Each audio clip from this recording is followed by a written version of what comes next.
함께 보실 말씀은 민수기 27장 1절에서 11절까지 말씀입니다. 민수기 27장 1절에서 11절까지 말씀을 제가 봉독하겠습니다. 요셉의 아들 므낫세의 종족들에게 므낫세의 현손, 마길의 증손, 길르앗의 손자 헤벨의 아들 슬로브앗의 딸들이 찾아왔으니 그의 딸들의 이름은 말라와 노아와 호글라와 밀가와 디르사라. 그들이 회막문에서 모세와 제사장 엘르아살과 지휘관들과 온 회중 앞에 서서 이르되 우리 아버지가 광야에서 죽었으나 여호와를 거슬러 모인 고라의 무리에 들지 아니하고 자기 죄로 죽었고 아들이 없나이다. 어찌하여 아들이 없다고 우리 아버지의 이름이 그의 종족 중에서 삭제되리이까? 우리 아버지의 형제 중에서 우리에게 기업을 주소서 하매 모세가 그 사연을 여호와께 아뢰니라. 여호와께서 모세에게 말씀하여 이르시되 슬로브와 딸들의 말이 옳으니 너는 반드시 그들의 아버지의 형제 중에서 그들에게 기업을 주어 받게 하되 그들의 아버지의 기업을 그들에게 돌릴지니라. 너는 이스라엘 자손에게 말하여 이르기를 사람이 죽고 아들이 없으면 그의 기업을 그의 딸에게 돌릴 것이요 딸도 없으면 그의 기업을 그의 형제에게 줄 것이요 형제도 없으면 그의 기업을 그의 아버지의 형제에게 줄 것이요 그의 아버지의 형제도 없으면 그의 기업을 가장 가까운 친족에게 주어 받게 할지니라 하고 나 여호와가 너 모세에게 명령한 대로 이스라엘 자손에게 판결의 규례가 되게 할지니라. 아멘. 오늘 말씀에 보면 이제 슬로브앗이라는 이름이 나오고 그의 딸들이 등장합니다.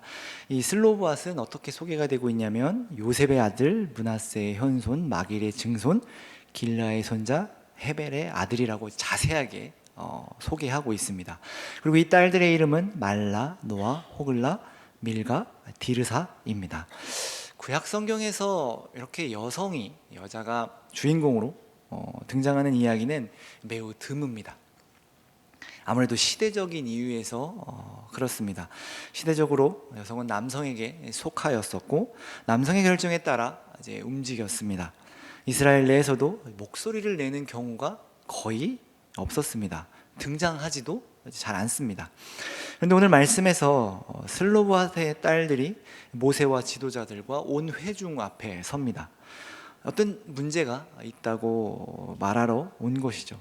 보통의 경우 그의 집안의 남자가 혹은 아들이 와서 이야기를 했을 텐데 본문을 읽어서 아시겠지만 이제 슬픈 사연이 있었던 것이죠. 어떤 슬픈 사연이었냐면 슬로브앗에게 이제 아들이 없었던 것이죠. 그러니 집안의 남자가 찾아와 이야기할 수 없었던 것입니다. 보통의 경우 이런 경우는 그냥 넘어가는 경우가 많았을 텐데 오늘 이 민수기 27장에서는 이 딸들이 어쩌면 용기를 내어 모세를 찾아온 것입니다. 그런데 아들이 없는 것이 왜 문제가 됐을까라는 이제 질문이 들죠.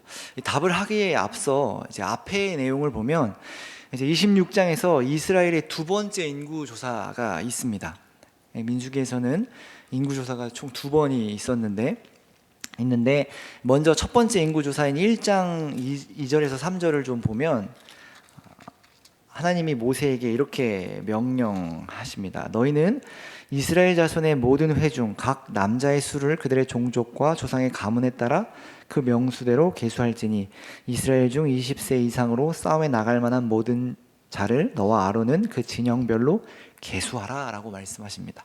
그리고 26장에서는 이스라엘 자손의 온 회중의 총수를 그들의 조상 가문에 따라 조사하되 이스라엘 중 20세 이상으로 능히 전쟁에 나갈 만한 모든 자를 계수하라 라고 말씀을 하십니다. 결국 같은 방법으로 계수를 하라고 하신 것입니다. 1장과 이제 26장을 좀 비교해 보면 같은 명령이고 같은 이제 지파별로 종족별로 계수하는데 차이가 있다면 민수기 12장, 13장 그 정탐 이후에 고라의 반역에 참여한 자들은 이제 그러니까 인구수에 포함이 되지 않고 있고 또한 1장에서보다 26장이 조금 더 자세하게 이제 기록되어 있습니다. 1장 20절만 보시면 이스라엘의 장자 르우벤의 아들들에게서 난 자를 그들의 종족과 조상의 가문에 따라 20세 이상으로 싸움에 나갈 만한 각 남자를 그 명수대로 다 계수하니라고 이렇게 간단하게 표시하고 기록하고 있죠.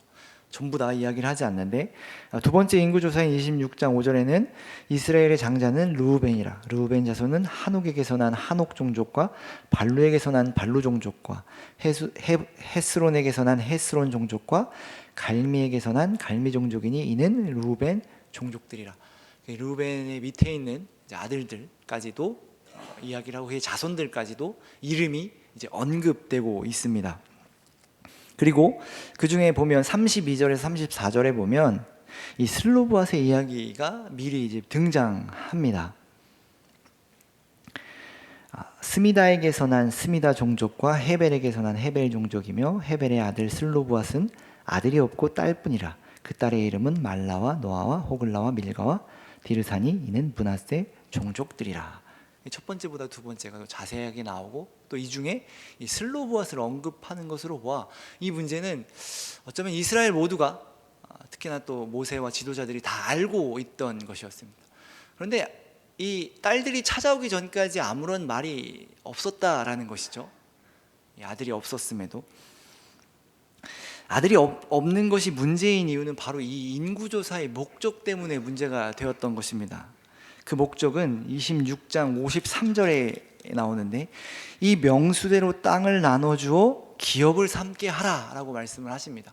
그러니까 이 인구조사를 토대로 하나님께서 이스라엘에게 약속하신 그 기업, 그 땅을 분배하라라고 말씀하신 것이죠.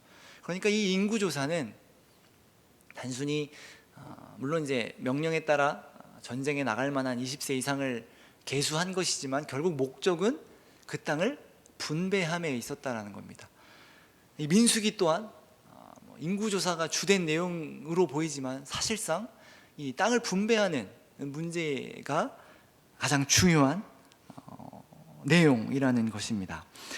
이 땅은 하나님께서 하나님의 백성인 이스라엘에게 주시겠다라고 약속한 땅이었고 우리가 이것을 기업이라고 표현하기도 하고 유업이라고 표현하기도 합니다. 하나님의 백성이 된 이스라엘에게 하나님께서 약속하신 땅이었죠. 그렇게 지파별로 또 종족별로 땅을 분배하고 그 안에서 땅을 나누기 위한 인구조사였습니다. 그런데 이 땅을 받는 자는 남자였어야만 했습니다. 당시는 남자만 땅을 소유할 수 있었고 아들에게만 아버지의 땅과 재산을 물려주던 시대였습니다. 이스라엘의 인구조사도 그렇게 했습니다. 남자만 계수했습니다. 그런데 이 슬로브앗의 자손들의 문제가 있었던 거죠. 아들이 없었던 것이죠. 그러니까 슬로브앗에게 돌아갈 땅이 증발하게 된 거죠. 사라진 거죠. 이제 므낫세 지파의 땅을 분배할 때 슬로브앗은 빠지고 그냥 나머지 사람들로 땅을 분배하게 된 것입니다. 그러니 이 딸들의 입장에서는 아니 우리도 이 므낫세 지파의 슬로브앗 우리 아버지인 이 종족의 자손들인데 왜 어찌하여 우리 아버지의 땅이 이름이 빠집니까? 이렇게 이야기를 하는 것이죠. 그리고 대부분의 이스라엘 사람들도 문제 삼지 않았을 겁니다. 당연히 아들이 없으면 못 받는 거지. 그 딸들 역시도 이대로 있다가는 우리가 이 땅을 받지 못하겠다라고 생각했던 것 같습니다. 아마도 그 땅은 그냥 그 므낫세 종족 중 또 슬로브앗의 형제들이 소유하게 될 것이었던 것입니다. 그러니까 아예 분깃이 없는 거죠. 슬로브앗에게는 자녀는 있는데 이름도 있고 자녀는 있는데 땅이 없는 이제 그런 상황인 것이죠. 그래서 슬로브앗의 딸들은 모세와 지도자를 찾아온 것입니다. 그녀들은 이렇게 이야기합니다. 우리 아버지는 광야에서 죽었지만 여호와를 거스른 고라의 무리에 들지 않았습니다. 그래서 이제 뭐 자기 죄로 인하여 죽었다고 하는데 이제 나이가 차서 죽었다라는 이야기입니다. 나이가 차서 죽었는데 아들이 없습니다. 그런데 어찌하여 아들이 없다고 아버지의 이름이 삭제될 수 있습니까? 삭제라는 말은 아까 말씀드린 땅을 분배하는 데 있어 슬로브앗의 이름이 아예 빠지게 된다는 거죠. 그러니 이 딸들이 우리에게도 그 아버지의 기업을 주십시오. 사실상 이렇게 이야기한 것입니다. 모세가 그 사연을 듣고 하나님께 아뢰입니다. 아마 다른 문제였으면 그냥 이렇게 넘어갈 수도 있었을 문제였겠지만 이 문제만큼은 모세가 하나님께 여쭙니다. 그리고 하나님께서 슬로브앗의 딸들의 말이 옳다라고 말씀하시죠. 그래서 그 땅을 딸들에게 주라고 말씀하십니다. 그리고는 하나님께서 이렇게 땅의 문제에 있어서 규례를 정하게 됩니다. 아들이 없으면 딸에게, 딸도 없으면 그 형제에게, 그러니까 슬로브앗의 형제에게 그 땅을 주게 되는 거고, 또한 형제가 없으면 슬로브앗의 아버지의 형제에게 그 슬로브앗의 땅을, 슬로브앗의 이름으로 된 땅을 쉽게 말하면 주게 되는 것입니다. 그러니까 아버지의 형제도 없으면 가장 가까운 친족에게 슬로브앗의 이름이 된 땅을 준다라는 겁니다. 그렇게 그의 이름의 땅을 소유하게 해서 그의 이름을 남기게 하신 것입니다. 한편 이것은 후에 룻기에서 기업을 물으는 규례로 발전하여서 보아스가 그 땅을, 그 나오미의 땅을 삼으로 말론의 기업을 그의 이름으로 세우게 되죠. 이 사건을 계기로 그러한 규례가 생겼고, 그 규례로 인해 룻이 혜택을 받는 거죠, 사실상. 그리고 민수기 마지막 장인 36장에 가면요, 또 이 슬로브앗의 딸들의 이야기가 나옵니다. 이 길르앗 자손 종족들의 수장들이 나와서 모세와 지도자들 앞에 나와서 이제 이 기업에 대한 문제 제기를 합니다. 어떤 문제 제기를 하냐면, 만약에 이들이 다른 지파의 남자와 결혼을 하게 된다면 이 땅은 다른 지파의 기업으로 첨가되는데, 소속이 되는데, 이는 우리 지파에서 제비를 뽑아 받은 땅이, 그러니까 이 땅이 우리 지파의 땅인데 다른 지파와 결혼을 하게 되면 보통은 이제 남자 쪽으로 속하기 때문에, 시대적 이유입니다. 이 땅이 다른 지파의 소유가 된다라는 문제 제기를 한 것이죠. 맞는 말이죠. 이를 하나님께서도 또 말씀을 옳다고 하시며 슬로브와 딸들에게 종족 내에서, 그 지파 내의 종족의 사람과 결혼하라고 명령을 아예 하십니다. 너희는 다른 종족과 다른 지파와 결혼할 수 없다. 그 안에서 결혼하라 라고 말씀하셨고, 다행히도 슬로브앗의 딸들은 지파 내에, 종족 내에 있는 자들과 결혼을 하고 그 땅이 므낫세 지파에 남아있다는 것을 기록하고 민수기가 끝이 납니다.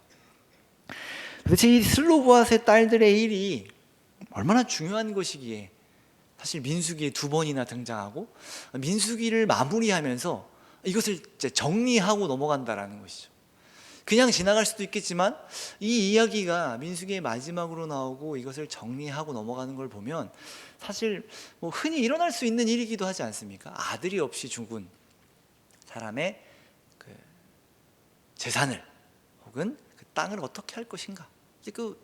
아마 당시의 시대적 풍습이나 시대적 배경에 따라 아마도 남자가 소유하게 됐었을 겁니다, 원래는. 그런데 이 민수기에 있어서는 딸들이 가져가고, 그 딸들이 가져갔다는 것에 대한 기록이 있고, 또한 그 이후에 문제가 되는 것도 수정하고 보완해서 이제 기록했다라는 것이죠.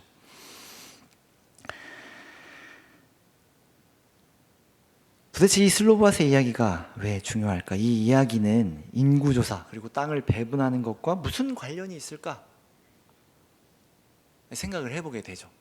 도대체 이 이야기가 그 인구를 조사해서 땅을 분배하는 것과 무슨 이유가 있길래, 무슨 상관이 있길래, 도대체 뭐가 중요하길래 이렇게까지 이야기하고 있는가? 사실 한 절로 정리할 수도 있죠. 슬로브앗의 딸들이 요구해서 그 딸들이 그의 기업을 가지게 되었다, 뭐 이렇게 정리할 수도 있는데 꽤 긴 내용을 할애해서 성경이 나타내고 있다는 것이죠.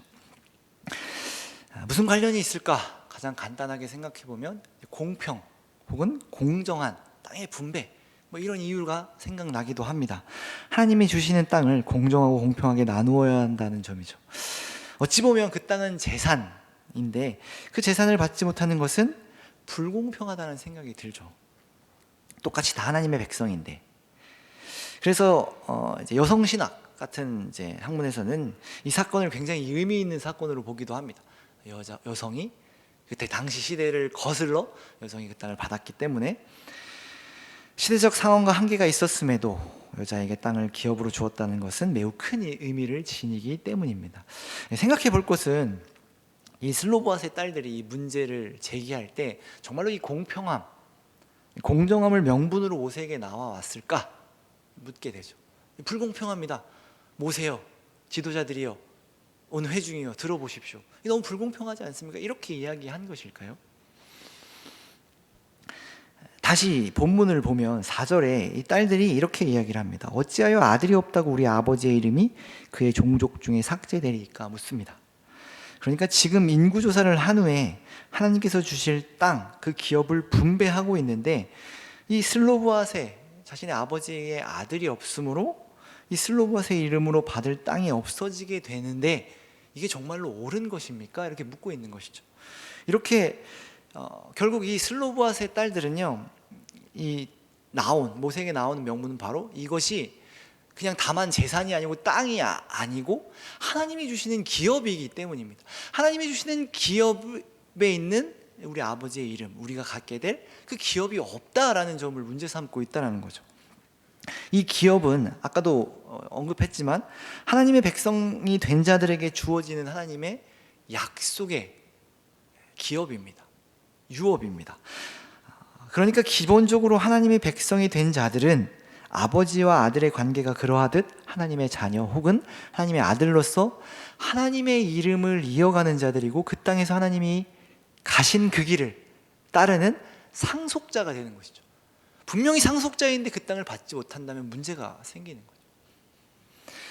이 인구조사를 하는 시점에서 이 기업이 정해지는 것이고 이제 분배가 되는 것인데 이 슬로보아스의 이름이 빠지게 된다면 하나님의 언약 그리고 그 언약의 기업을 받지 못하는 자가 생기는 거죠.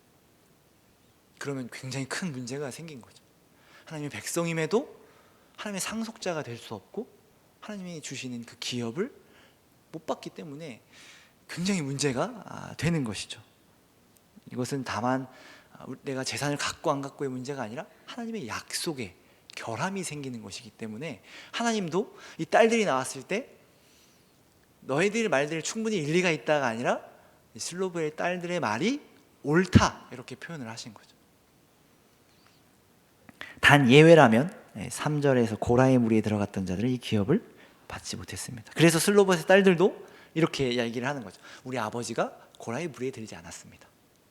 그래서 우리는 충분히 그 기업을, 당연히 그 기업을 받아야 합니다. 이렇게 말하는 거죠.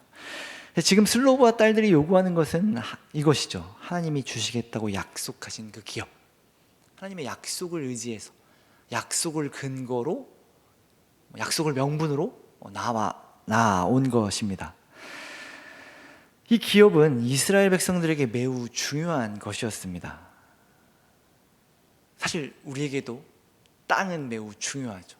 지금 이 시대에서도 땅이 굉장히 중요한데 문제가 뭐냐면 우리에게 있어 땅의 개념은요 재산이라는 개념이 크다는 점입니다. 그래서 성경에서 이 땅을 이야기할 때 우리는 자꾸 어떤 재산, 내가 소유하는 내가 땅으로 받아들이게 됩니다.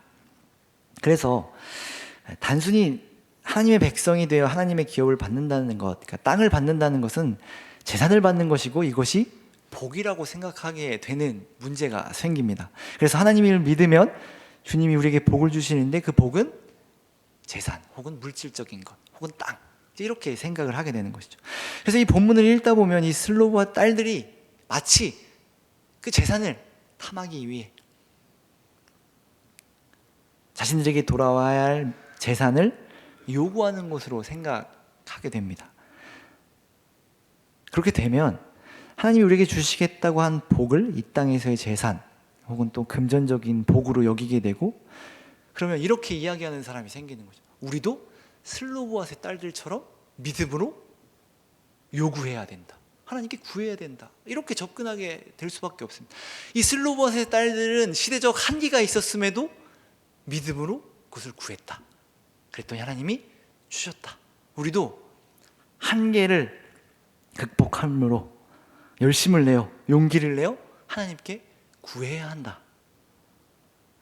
굴복하지 말고 구해야 된다, 이렇게 말하게 되는 것입니다.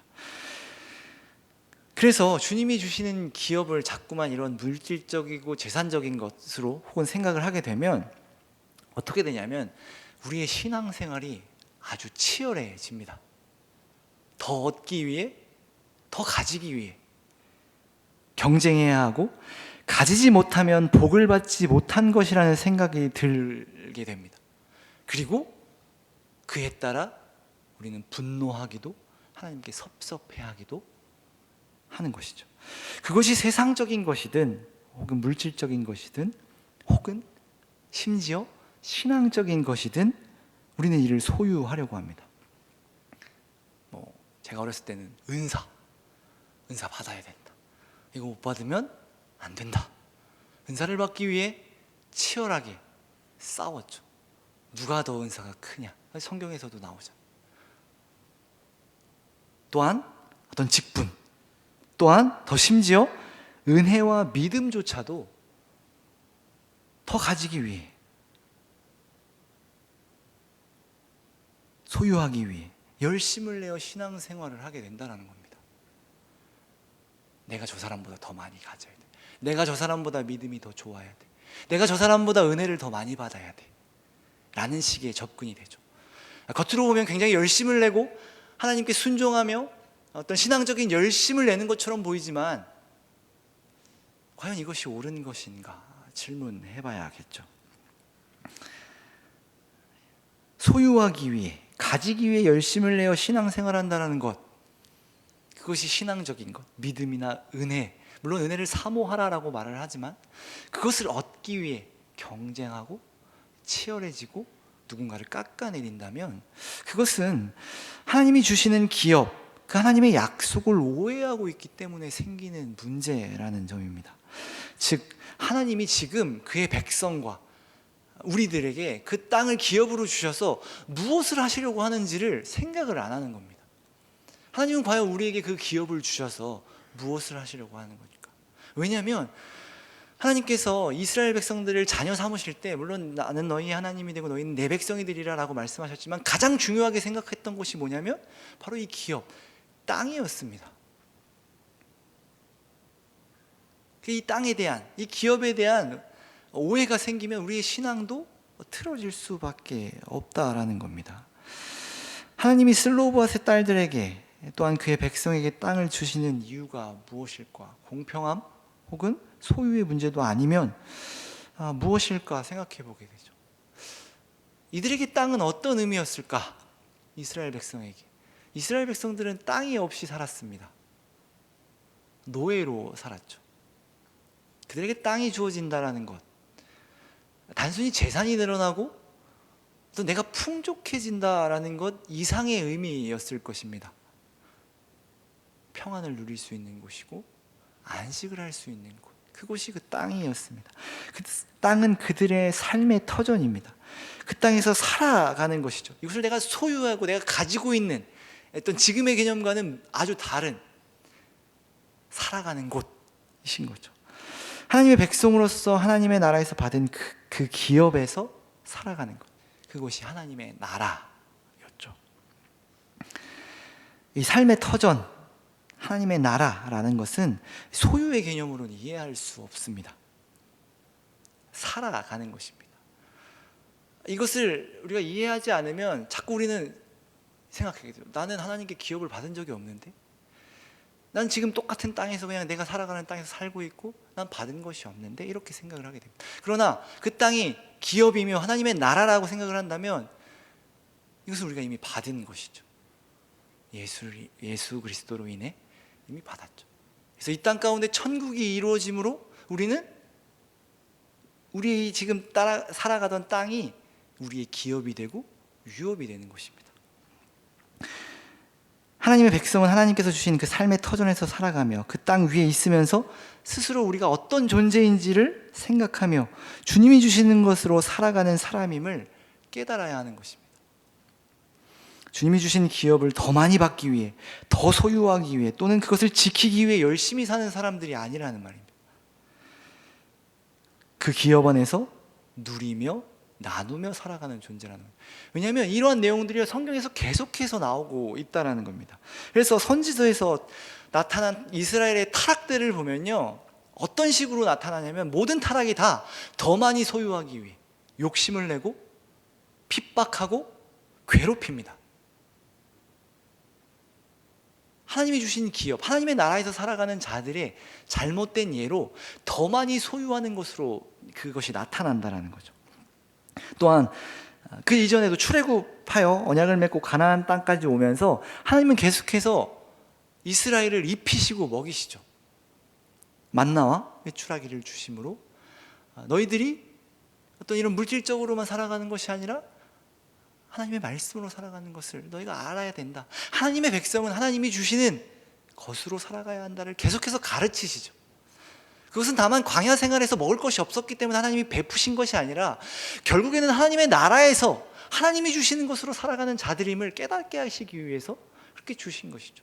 그리고 제가 지난 수요예배 때 무리바 사건을 이야기하면서 그 반석을 갈라 우리에게 주시는 생명수, 생명이 하나님께로부터 온다라는 것 또한 깨닫게 하셔서 이제 그들이 결국에 마침내 가나안 땅에 도달했을 때 어떤 마음가짐으로 살아가야 하냐면 하나님이 주시는 것으로 우리는 살아가는 자들이고, 내가 지금 풍족하고 내가 지금 먹을 것이 많고 걱정 없이 살아가도 이 모든 것이 하나님께로 나온 것이구나, 이 땅은 하나님의 것이구나, 그러니 우리는 하나님을 따라 살아야 하는 자들이구나를 가르쳐 주시기 위해 하나님은 계속해서 이스라엘 백성들을 가르치시고 계속해서 말씀하셨던 것이죠. 더 나아가 하나님께서도 이를 염두에 두고 이 땅에 대한 규례를 세우셨다는 것을 알 수 있습니다.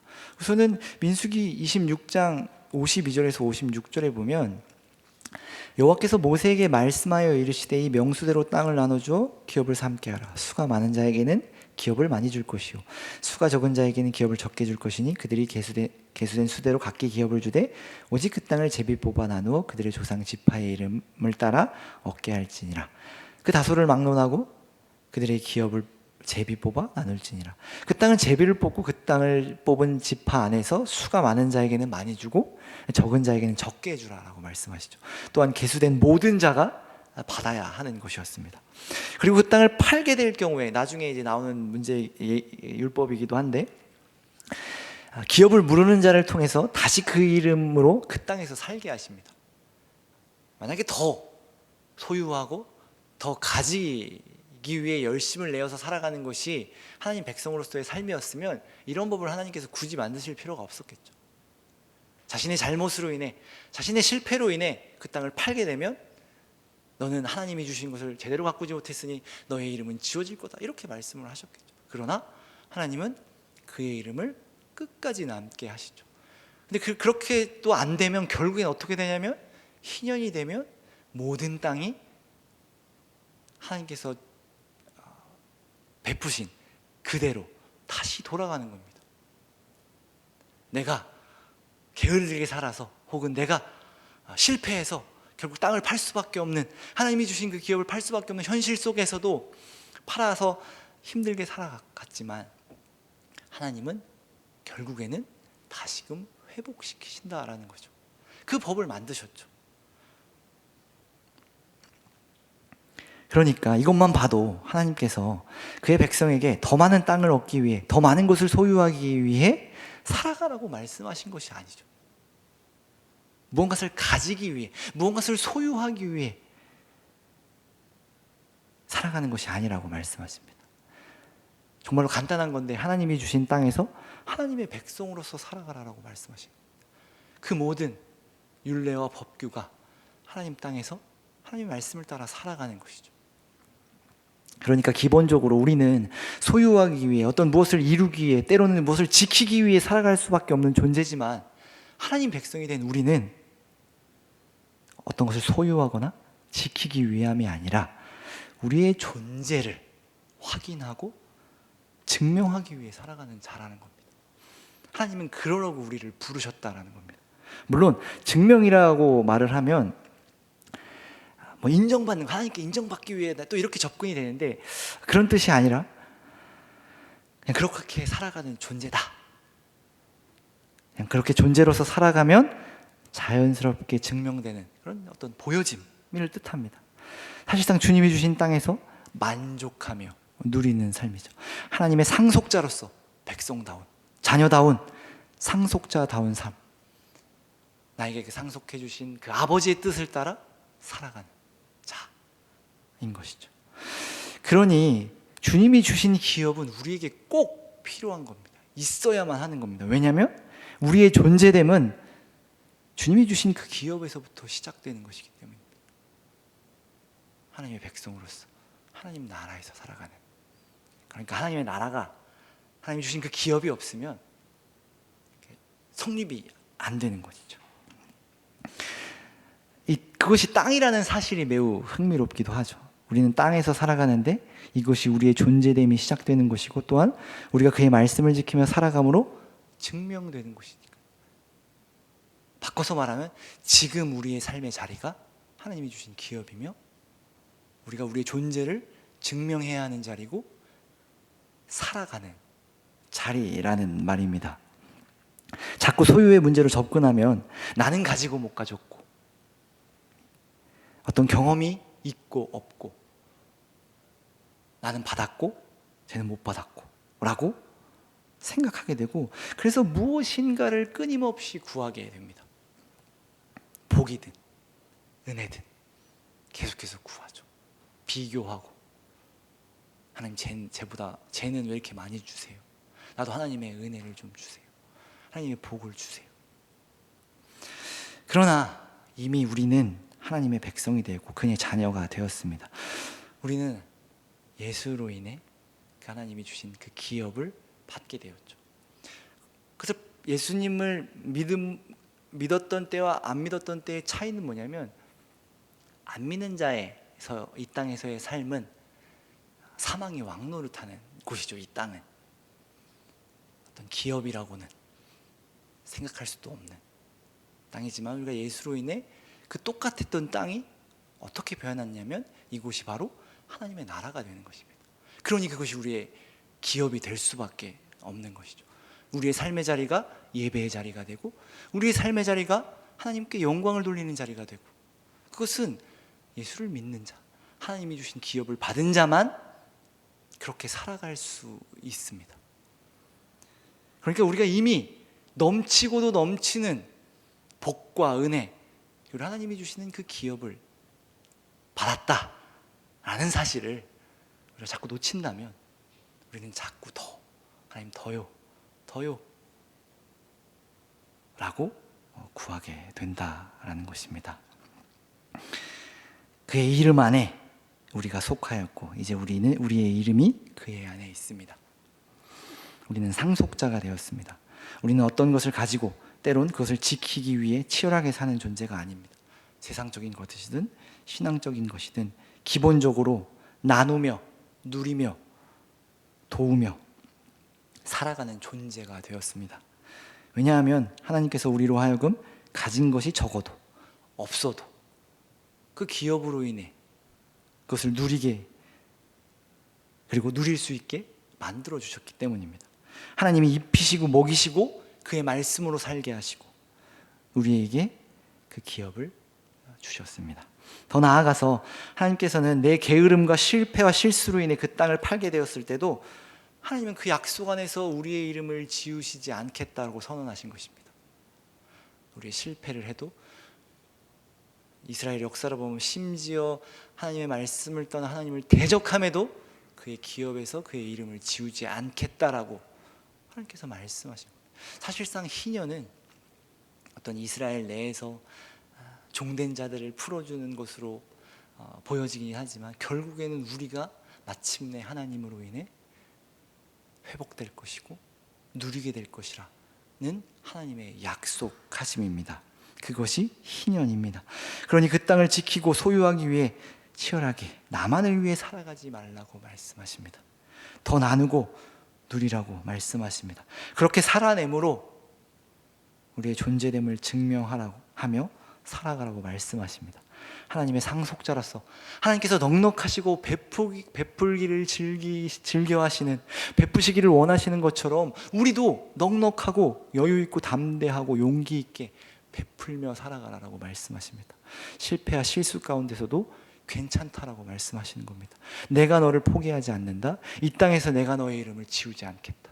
그러니 내가 준 그 기업에서 누리며 살아가라. 누구도 제외될 수 없고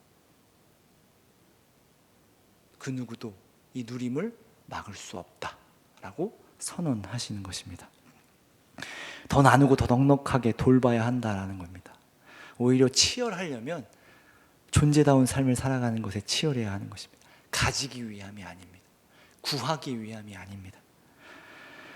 하지만 못해도 실패해도 괜찮습니다. 하나님은 하나님의 백성 모두가 누리고 나누고 돌보기를 원하십니다. 아니, 하나님께서 그렇게 우리를 만드시겠다 말씀하십니다. 그렇기에 우리는 그 하나님의 뜻을 따라 주님이 주신 기업 안에서 하나님의 말씀을 따라 살며 그 땅에서 기본적으로 하나님의 은혜와 기업을 누리며 살아가야 합니다. 우리의 신앙생활이 이러한 하나님의 은혜의 누림이 없다면 한번 생각해 봐야겠죠. 우리는 무엇을 위해 살고 있는가? 하나님께서 주신 기업을 무엇이라 생각하는가? 누리는 것이 기본입니다. 나누는 것이 기본입니다. 돌보는 것이 기본입니다.